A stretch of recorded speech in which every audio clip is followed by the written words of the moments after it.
Taiwan, I'm Louise with news from here in Taiwan and around the world. President Lai Ching-te says China has no right to represent the people of Taiwan. He made the comments in a speech to mark the country's National Day. Lai also said he was willing to cooperate with Beijing. As Rick Lowett reports, he's treading a fine line as trouble brews at home and abroad.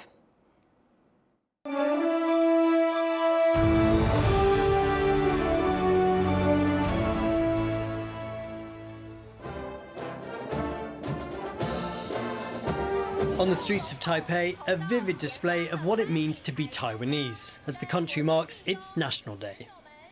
Presiding over festivities for the first time, President Lai Ching-te, who took place some 6 months ago. 一起为今天美丽的台湾喝彩，迎向明天更美好的台湾。 Since assuming the presidency, Lai has had to deal with China's increasing aggression towards Taiwan, which it claims as part of its territory. 在这块土地上成长茁壮，中华人民共和国无权代表台湾。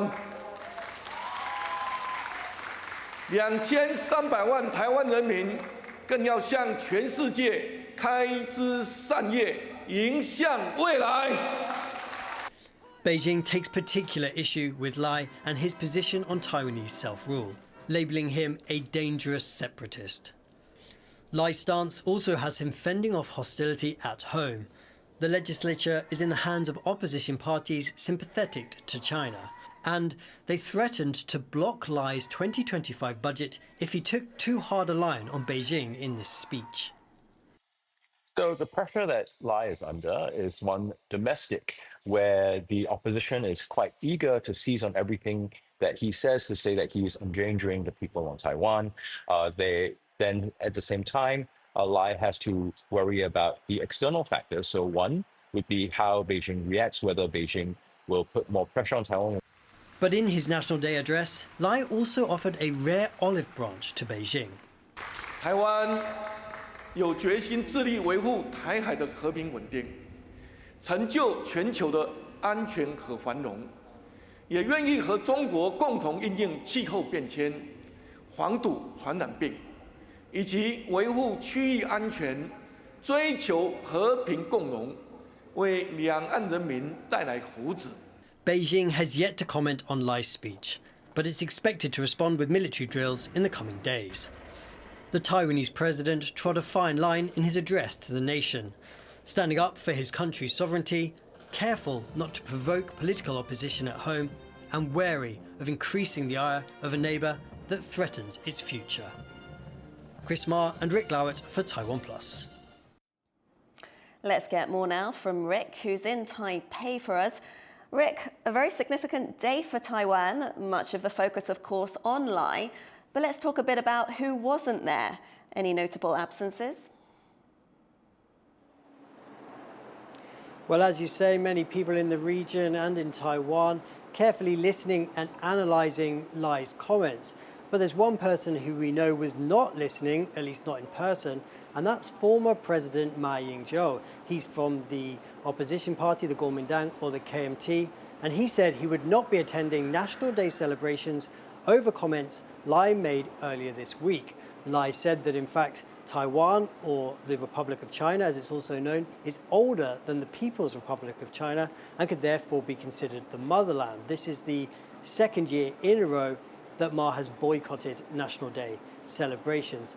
But another former president, a man named Chen Shui-bian, was in attendance. And this is the first time he's been at the National Day celebrations since he was in office.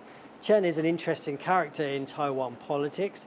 He's actually out on parole. He was convicted of money laundering whilst in office, and he's also a big advocate for Taiwan independence. So two former presidents on opposite ends of the political spectrum making their opinions on Lai known with their attendance. Lai, of course, in his speech, pushing a message of unity, not only across the Strait to China, but also across the political divide here in Taiwan. Thanks, Rick. All eyes now are on how China will react to President Lai's speech. Events like these often result in Chinese military action. Jaime Ocon has been monitoring the situation around Taiwan. Jaime, have we seen any kind of reaction yet? Well, we've definitely seen an increase in Chinese military activity in the past few days. This morning, Taiwan's Defense Ministry reporting 27 Chinese military aircraft operating around Taiwan. That number is a little higher than usual. Of those planes, 15 breached the country's ADIZ, or Air Defense Identification Zone. Now, this is not Taiwan's sovereign airspace, but the military does use this area for security purposes. All of those planes were part of a joint combat readiness patrol. Now, it's important to remember, though, that Chinese planes operating around Taiwan is a very common way for Beijing to put pressure on the country, but we'll definitely see more military activity from China.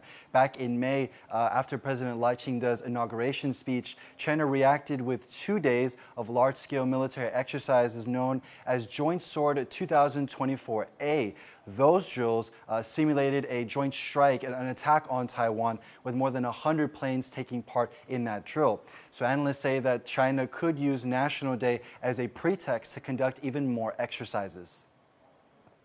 I don't want to say reaction because I think pretext is the right word. I think they're looking for an excuse. Obviously, they can just ratchet up the political pressure on the Lai administration. They can also use this to just normalize military activity that didn't used to be normal. And then, of course, in every one of these exercises, they are getting the chance to practice the things that they would want to practice before they might have to actually do this for real. Well, sources from Taiwan's Defense Ministry are telling me that they are on the lookout for some kind of large-scale exercise, maybe a Joint Sword B, which would be part 2 of the exercises we saw in May. That could maybe look like a blockade of Taiwan, lasting anywhere from a few days to potentially even a week. Thanks, Jaime, for that update. President Lai said that he's willing to work with China in a bid to tamp down tensions. To learn more about how Beijing may react to those comments, Adil Bra spoke to Han Yang, a former Chinese diplomat in Sydney. Today, President Lai Ching-te said that he would resist attempts at annexation or encroachment on Taiwan's sovereignty. How is China likely to react to these comments? China's position towards Taiwan hasn't changed since 1949. It has always maintained that Taiwan is part of China and the government in Taiwan is illegitimate. So I believe that whatever the President Lai say or any reconciliatory gesture will be ignored by China, and it will maintain its own schedule towards what it calls national reunification. President Lai Ching-te struck a conciliatory tone in his National Day speech, vowing to work with China. Is China likely to view this in a positive light? Beijing has always been deeply suspicious of the Democratic Progressive Party towards President Lai's 2 predecessors. And I don't think they will change their attitude towards President Lai. They remain deeply suspicious of the motive of President Lai and his party. And I think Beijing will be secretly hoping to work on the next election to help elect another leader who can be more friendly with China's position, namely probably from the Nationalist Party. China recently berated President Lai for his comments about Taiwan's Republic of China being older than China's People's Republic. Is today's speech likely to change China's views of President Lai as a so-called independent separatist? What happens in the future in the Taiwan Strait will mostly be decided by Beijing's own schedule. When it feels itself ready to take over Taiwan, it might do so. Another factor might be what the United States, how will they react, whether they will commit to defend Taiwan. So that's the 2 major factors. I think Beijing would rather sit out with President Lai's term and wait for a more friendly leader to, if possible, for a future peaceful negotiation over Taiwan status.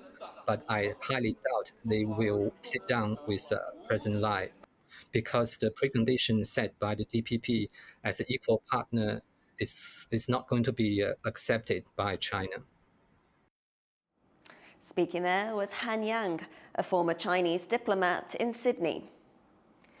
Taiwan opened its National Day celebrations with colourful performances in the country's capital. Many in the audience were excited to see acts showcasing Taiwan's diversity. Tiffany Wong was there. Thousands of people are out here on the streets of Taipei celebrating the country's 113th birthday. Now, this is the main event of the day with 3 hours of performances showcasing the strength and talents of Taiwan. And kicking off the parade, we have the Taipei First Girls High School Honor Guard, accompanied by the Brave Eagles aerobatics team from the ROC Air Force.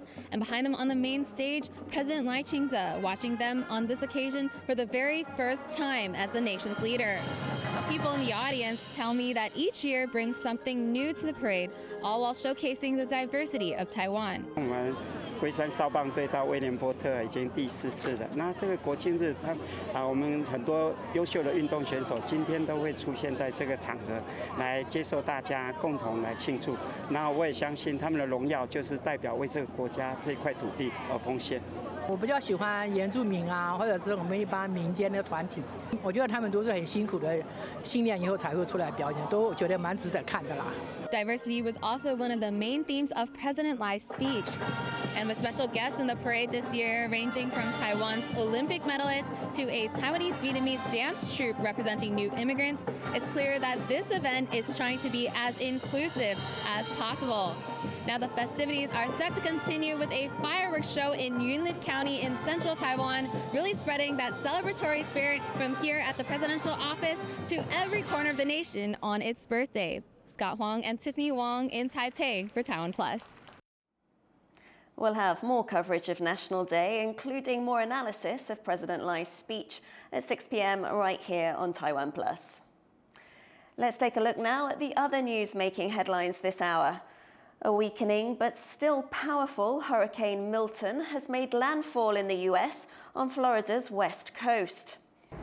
It's brought torrential rain, a storm surge, and winds of 205 kilometers per hour.